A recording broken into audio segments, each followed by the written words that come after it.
எல்லோருக்கும் வணக்கம். இந்த வீடியோ முக்கியமாக எதுக்காகனா, மட்டன் லிவரில் என்னென்ன சத்துக்கள் இருக்குது அப்படின்னு பார்க்குறதுக்காக தான்.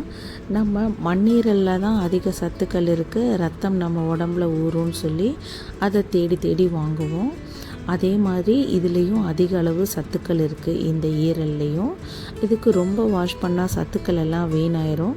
அதனால் ஜஸ்ட் ஒரு வாஷ் பண்ணிவிட்டு இதில் இருக்க ஜவ்வை எடுத்து க்ளீன் பண்ணால் போதும். இப்போ சிலருக்கு அதிகமாக பீரியட்ஸ் ஆகும், அதிக ரத்தப்போக்கு இருக்கும். அதெல்லாம் சரி செய்கிறதுக்கு மாதத்துக்கு 2 தடவை மண்ணீரல் சாப்பிட சொல்லுவாங்க. இதுக்கு மண்ணீரல் தேடி அலையும் போது கிடைக்காது.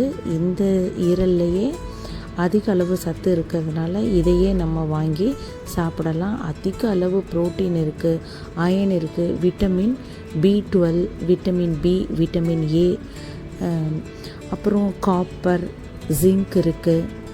இதில் இருக்க கொலைன் மூளையோட வளர்ச்சிக்கும் மூளையோட கட்டுமானத்துக்கும் ரொம்ப உதவியாக இருக்குது. அதனால் நிச்சயமாக இந்த குழந்தைங்களுக்கும் பெரியவங்களுக்கும் ரொம்ப உபயோகமாக இருக்கும் சாப்பிட்றது. அதுக்காக தான் இந்த வீடியோவே நான் போட்டிருக்கேன்.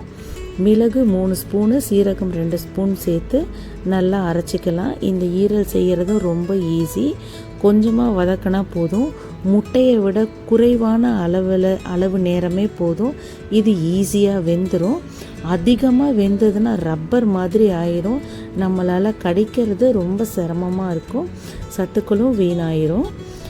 ஒரு கடாயில் 2 டேபிள் ஸ்பூன் எண்ணெய் போட்டு நல்லா கடுகு வெடித்ததுக்கப்புறம் கருவேப்பிலை, வெங்காயம் போட்டு நல்லா வதக்கிக்கலாம். வெங்காயம் வதங்கினதுக்கப்புறம் கொஞ்சம் இன்னும் நல்லா வதங்கிறதுக்கு உப்பு, மஞ்சத்தூள் சேர்த்து வதக்கிக்கலாம். நம்ம கழுவி வச்ச ஈரலை அதில் எடுத்து போட்டுக்கலாம். இந்த மாதிரி போட்டுட்டு கொஞ்சம் வதக்கினா போதும். இப்போ ஈரலுக்கு தேவையான அளவு உப்பு போட்டுக்கலாம். 2 பெரட்டினாலே வெந்துடும். நீங்கள் கரண்டியால் குத்தி பாருங்கள். இது ரொம்ப சாஃப்டாக இறங்கிரும். இப்படி இறங்குது பார்த்தீங்களா? இப்படி இறங்கிருச்சுன்னா வெந்துருச்சுன்னு அர்த்தம். இதுக்கு மேலே ரொம்ப நேரம் பெரட்டினீங்கன்னா கல் மாதிரி ஆயிரும், சாப்பிட முடியாது.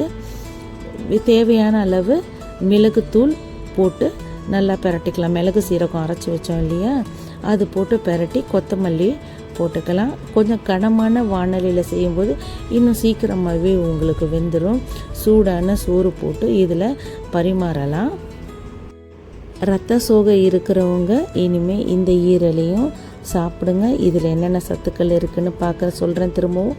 Protein, iron, vitamin B12, vitamin A, B vitamins, copper, zinc, selenium எல்லாமே இருக்குது. மூளை வளர்ச்சிக்கு தேவையான கொலைனும் இருக்குது. இது அடிக்கடி செஞ்சு சாப்பிடுவாங்க. இரத்த சோகையெல்லாம் காணாமல் போயிடும்.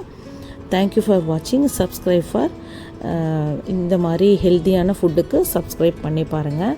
Thank you so much.